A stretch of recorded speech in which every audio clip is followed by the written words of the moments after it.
Hello, good morning. कल मैंने आपको बोथ हैंड के बारे में बताया था, कनेक्टिव वर्ड बोथ हैंड, जिसमें मैंने आपको बताया था कि कर्ता अलग अलग हो तो अपन क्या करेंगे और कर्ता एक समान हो तो अपन क्या करेंगे। जैसा कि कल बताया था कि बोथ हैंड में जब कर्ता अलग अलग होते हैं, दोनों वाक्यों में कर्ता जब अलग अलग होते हैं तो बोथ से वाक्य प्रारंभ करते हैं।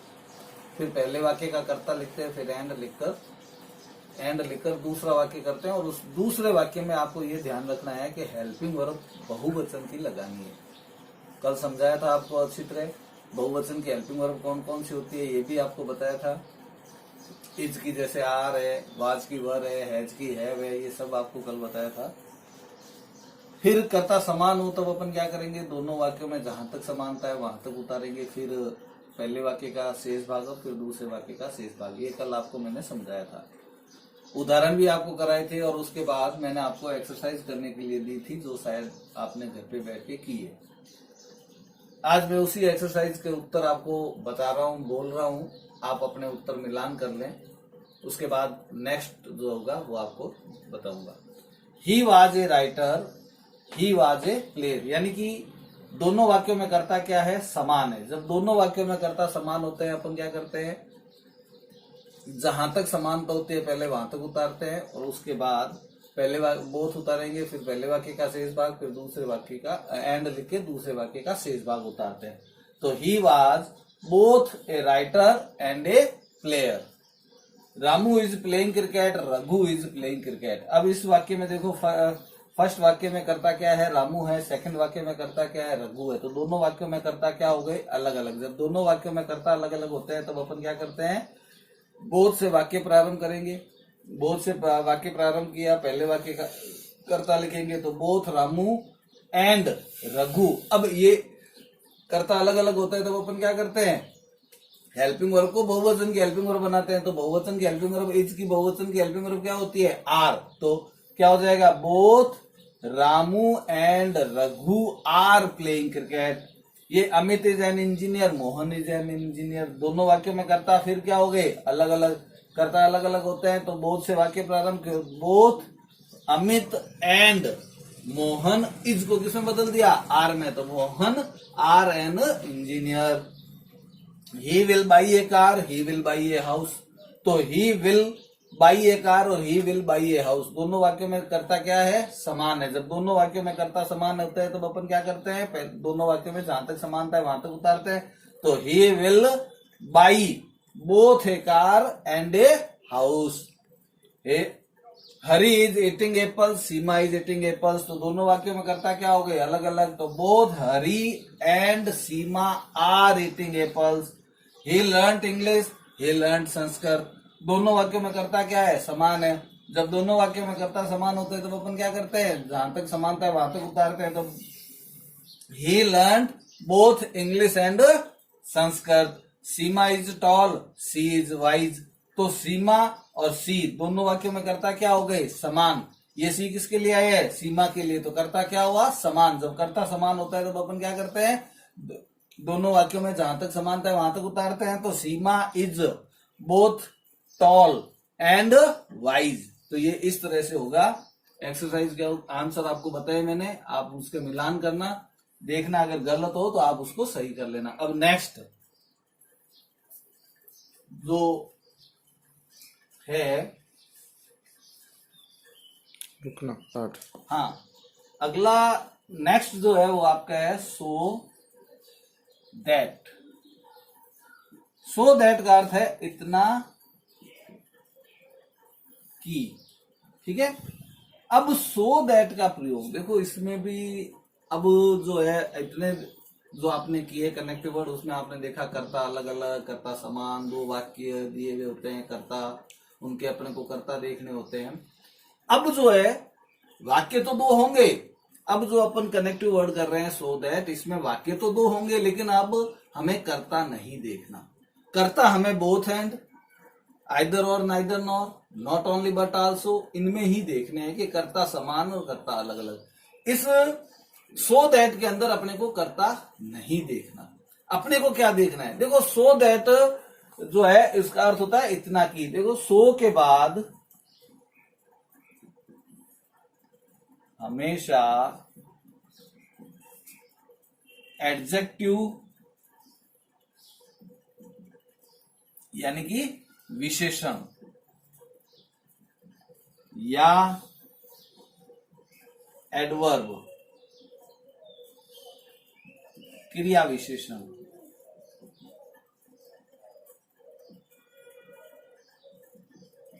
आता है और दैट वाला वाक्य परिणाम बताता है। क्या बताता है? परिणाम। दैट, ये सो दैट का है कि सो दैट, सो के बाद हमेशा क्या आएगा? एडजेक्टिव या एडवर्ब यानी कि विशेषण या क्रिया विशेषण आएगी, ये निश्चित है। और दैट वाला वाक्य क्या बताएगा? अपने को परिणाम बताएगा। ये सो दैट का प्रयोग। अब इसको करेंगे कैसे? ये तो था कि सो दैट को इतना की कहते हैं, सो के बाद हमेशा एडजेक्टिव आएगा, ये ध्यान रखना। कभी कभी क्या होता है, केवल अकेला सो आ जाता है, तो भी आपको ये ध्यान रखना है कि सो के बाद हमेशा क्या आएगा? एडजेक्टिव या एडवर्ब। एडजेक्टिव यानी कि विशेषण। विशेषण जो आपने डिग्री के अंदर पढ़ा था, ना, कि जो संज्ञा और सर्वनाम की विशेषता बताता है उसे विशेषण कहते हैं। तो विशेषण या क्रिया विशेषण आता है और दैट वाला वाक्य क्या होगा? परिणाम बताएगा। दैट वाला अपने को वाक्य जो होगा वो क्या बताएगा? परिणाम। कि उस पहले वाक्य का जो उसने किया है उसका परिणाम क्या हुआ, वो जो दैट वाला वाक्य होगा वो ये बात बताएगा। तो ये ध्यान रखना कि सो के बाद हमेशा एडजेक्टिव आएगा या एडवर्ब आएगा और दैट वाला वाक्य परिणाम बताएगा। लेकिन हम इसको कनेक्ट करेंगे कैसे? हम इसको जोड़ेंगे कैसे? इन दोनों वाक्यों को हम जोड़ेंगे कैसे? तो उसके लिए है, मैं आपको चलो एक बार बता देता हूं कि उसके लिए वेरी दिया हुआ होगा। आपको क्या मिलेगा? वेरी। उस वेरी को हटाकर आपको सो लिखना है और जो वाक्य समाप्त हो रहा है, फुल स्टॉप, जो पहले वाक्य समाप्त हो रहा है उस फुल स्टॉप है, उस फुल स्टॉप को आपको हटाकर उसकी जगह दैट लिखना है। सिंपल सी बात है कि वेरी जो दिया हुआ होगा, वेरी के स्थान पे आपको सो लिखना है, यानी कि इसको हटाकर इसकी जगह आपको सो लिखना है और फुल स्टॉप होगा उसकी जगह आपको दैट लिखना है, बस। और कोई परिवर्तन नहीं करना। केवल इतना ध्यान रखना कि सो दैट से वाक्य जब अपन जोड़ेंगे तो पहले वाक्य में वेरी शब्द मिलेगा। क्या मिलेगा? वेरी। उस वेरी को हटाकर उसकी जगह आपको सो लिखना है और फुल स्टॉप जो होगा, जहां पहला वाक्य समाप्त होता है उस पहले वाक्य समाप्त के स्थान पर जब फुल स्टॉप लगा हुआ है उस फुल स्टॉप को हटाकर आपको दैट लिखना है, बस। इतना ही ध्यान रखना। अब आप इसको अच्छी तरह थोड़ा सा मैं लिखवा देता हूं, लिख लें।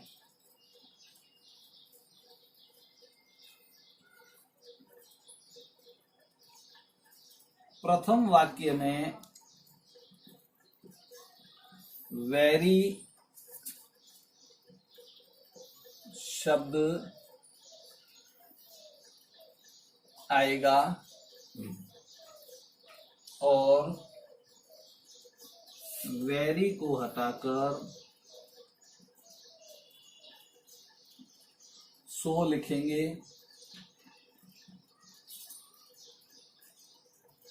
प्रथम वाक्य सो लिखेंगे। प्रथम वाक्य के समाप्त होने पर जो फुल स्टॉप है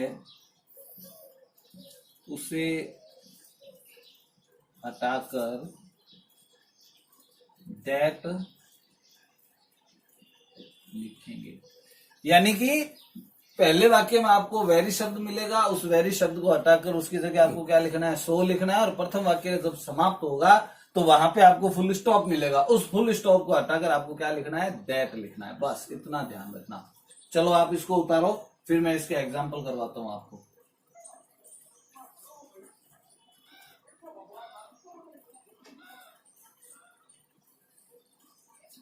उतार लिया?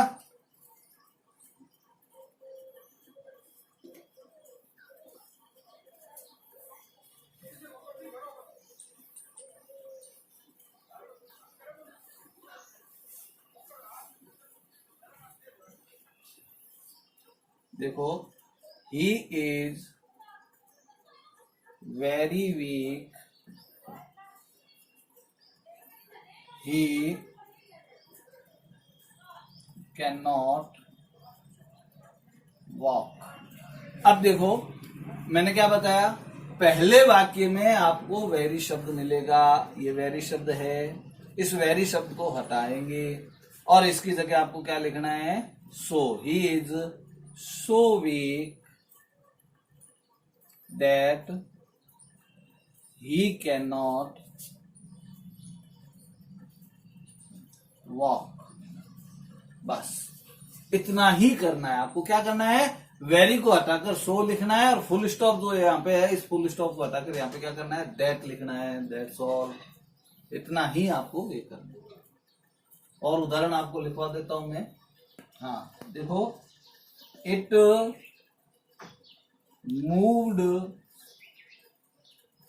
Very quickly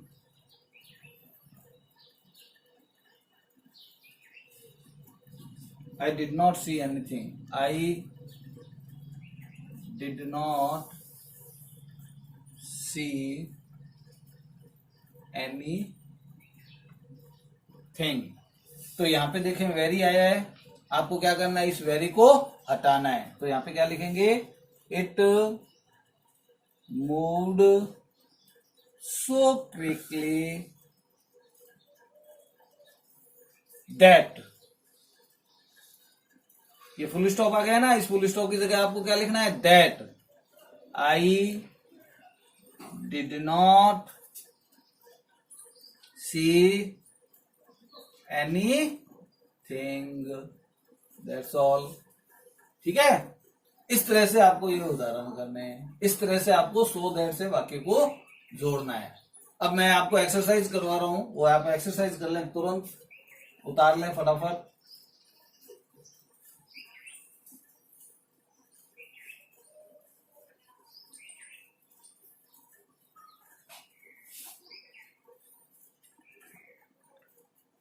The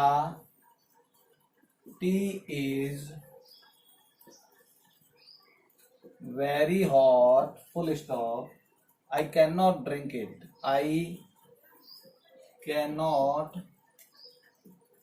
drink it. The tree is next. The tree is very tall. Dinesh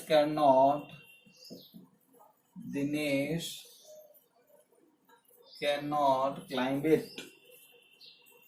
Climb it.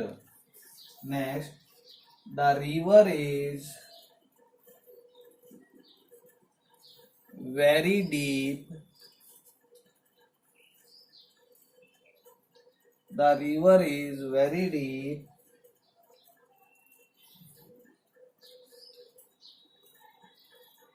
Rekha cannot swim across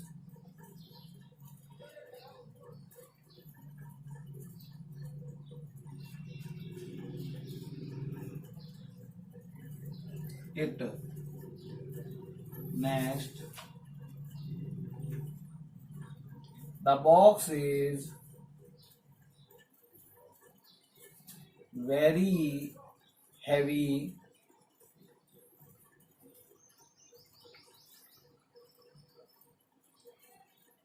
Kailash cannot lift it.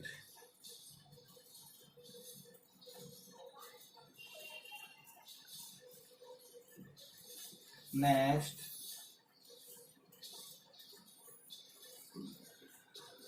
Ram works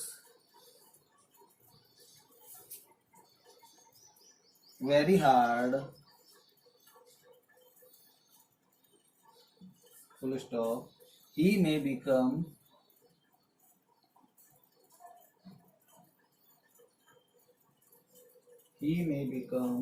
rich soon.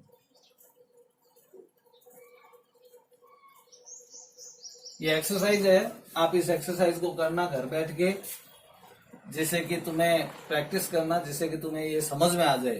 करना कुछ नहीं है, बिल्कुल simple है। Very को हटाकर आपको सो लिखना है, फुल स्टॉप की जगह आपको दैट लिखना है, लेकिन करना जरूर। ये लगता सरल है, एग्जाम में आपके काम आएगा। ये उतारो, इसको करो, उतार लिया इसको। एक टॉपिक और आज मैं आपको करा रहा हूं, बहुत ही छोटा है वो, इसलिए मैं आज एक साथ ही 2 आपको करवा रहा हूं। लिखो, नेक्स्ट टॉपिक है आपका as soon as, no sooner than.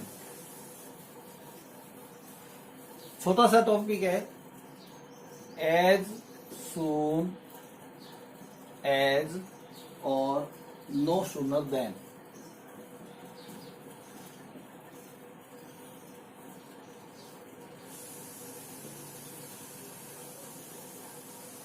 इन दोनों का अर्थ, दोनों का प्रयोग कर सकते हैं अपन। एज सून एज का भी प्रयोग कर सकते हैं और नो सूनर देन का भी प्रयोग कर सकते हैं। इन दोनों का जो अर्थ होता है वो होता है ज्यों ही। ठीक है।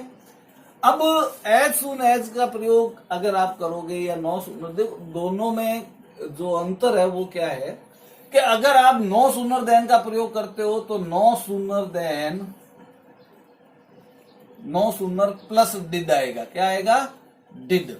ये ध्यान रखना, नो सूनर के बाद हमेशा डिड का प्रयोग होगा और दूसरे वाक्य के शुरू में, दूसरे वाक्य के शुरू में देन लगेगा। ये ध्यान रखना बस, और कुछ नहीं। इसमें और इसमें अंतर इतना ही है कि अगर आप नो सूनर का प्रयोग करते हो तो नो सूनर के तुरंत बाद आपको डिड लगाना है। क्या लगाना है? डिड। और दूसरा जो वाक्य है उस दूसरे वाक्य की शुरुआत में आपको देन लगाना है। और देन के बाद हमेशा आएगा पास्ट इंडेफिनिट, यानी कि वर्ब की सेकंड फॉर्म। देन के बाद हमेशा क्या आएगा? पास्ट इंडेफिनिट आएगा, यानी कि देन जो वाक्य आपको दिया हुआ होगा सेकंड वाक्य, उसको आपको पास्ट इंडेफिनिट में बनाना पड़ेगा। ठीक है, बस इतना ही ध्यान रखना है। अब एज सून एज और नो सूनर देन में क्या जो है वो बता देता हूं आपको। जब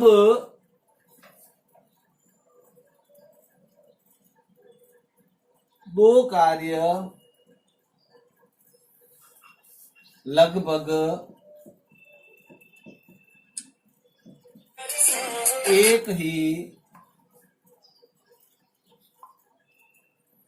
साथ आरंभ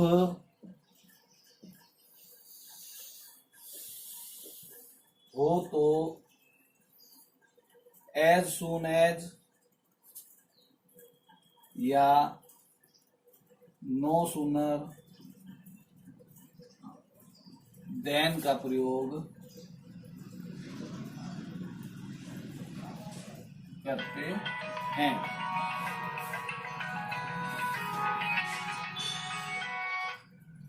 ठीक है, और ये आपको बता दिया मैंने। नो सूनर के बाद डिड का प्रयोग करेंगे। नो सूनर के बाद किसका प्रयोग करेंगे? डिड का। और दूसरे वाक्य के प्रारंभ में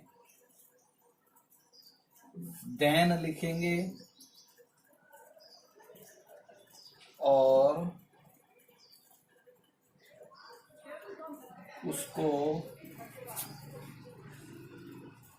पास्ट इंडेफिनिट में बदल देंगे। ये ध्यान रखना, ये बदल देंगे। ठीक है। अब जैसे देखो, उदाहरण लिखता हूं मैं। I reached the school, the bell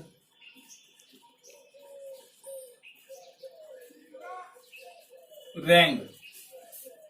अब इसको आपको एज सून एज या नो सून देन दोनों से आप जोड़ सकते हो। अब कैसे, देखो पहले एज सून एज से जोड़ता हूं। एज सून एज को क्या करना है, वाक्य के आरंभ में ही लिखना है। जैसे as soon as I reached the school, ठीक है, कॉमा, फुल स्टॉप हट जाएगा, कॉमा लग जाएगा। ये फुल स्टॉप क्या करोगे, हटा दोगे। द बेल रैंग, ये एज सून एज से, इसका अर्थ क्या हुआ, ज्यों ही मैं विद्यालय पहुंचा घंटी लग गई। अब इसको नो सूनर देन से प्रयोग अगर आप करते हो, नो सूनर देन का अगर आपको इच्छा होगी कि नो सूनर देन लगाना है, तब आप क्या करोगे, तो देखो इसको कैसे जोड़ेंगे। No sooner than, no sooner भी शुरू में आएगा, no sooner than, no sooner I did, no sooner के बाद क्या लगाना है आपको, did. No sooner did I reached the school, पहले वाक्य का खत्म हो गया, दूसरा वाक्य शुरू होते हैं, देन द बेल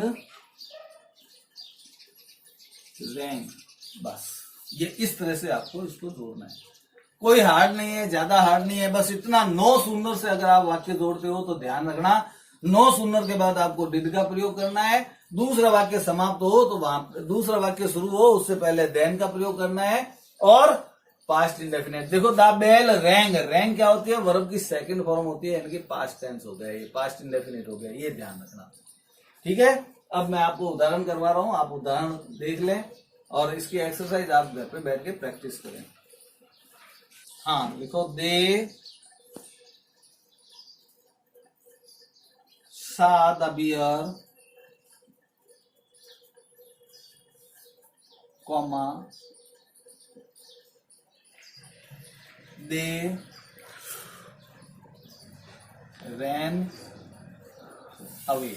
इसको एज सून एज से भी जोड़ो, देखो आपको मैं एक्सरसाइज दूंगा, उसको आप एज सून एज से भी जोड़ना है आपको, और नो सूनर एज देन से भी जोड़ना है, ये ध्यान रखना, दोनों से आपको जोड़ना है। एज सून एज दे सा ए बियर, दे रैन अवे, ये एज सून एज से जुड़ गया। अब नो सूनर देन से जोड़ो, तो no sooner did they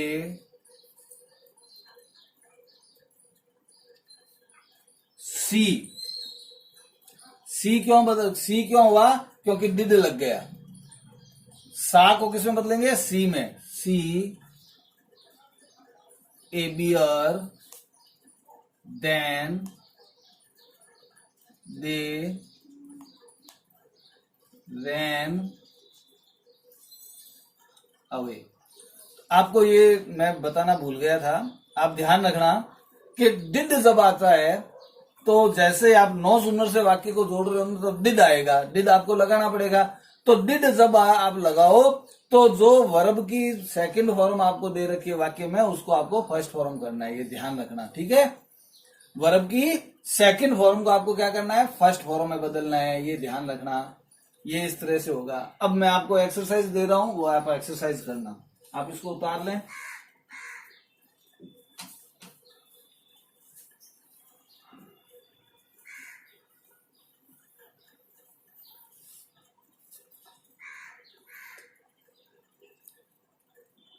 the ब्राह्मण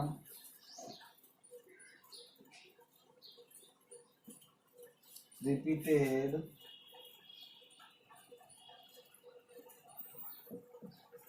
the charm, the treasure poured down, the treasure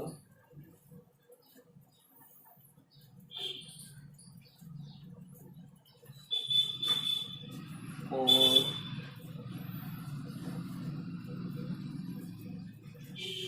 down.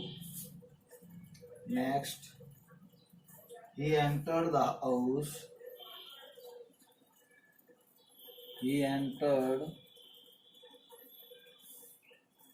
the house. He took off his coat. He took off his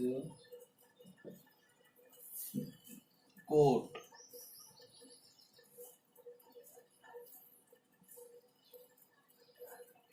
The band began to play. We started singing. We started singing. Next, the hunter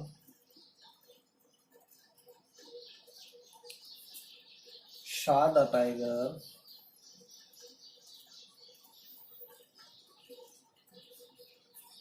He fired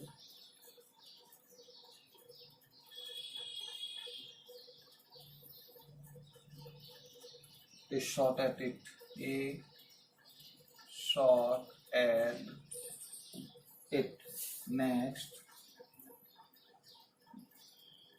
the bell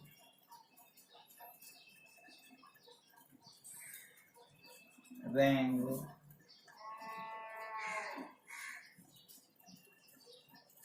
Students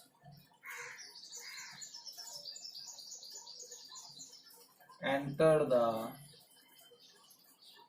class. ये 5 वाक्य आपको मैंने दिए हैं। इसको आपको no sooner as soon as से भी जोड़ना है और नो सूनर देन से भी जोड़ना है, दोनों से जोड़ना है, यानी कि प्रत्येक के 2-2 वाक्य बनेंगे। 2 इसके, 2 इसके, 2 इसके, 2 इसके, 2 इसके, टोटल 10 वाक्य आपके बनेंगे। आप इसको रफ कॉपी में प्रैक्टिस करना, फिर मैं इसको आपके उत्तर भी बता दूंगा। ठीक है, तो इस तरह से आपका ये कनेक्टिव वर्ड का जो टॉपिक है वो समाप्त हो गया। नेक्स्ट कल मैं कोई दूसरा टॉपिक आपको कराऊंगा। ठीक है।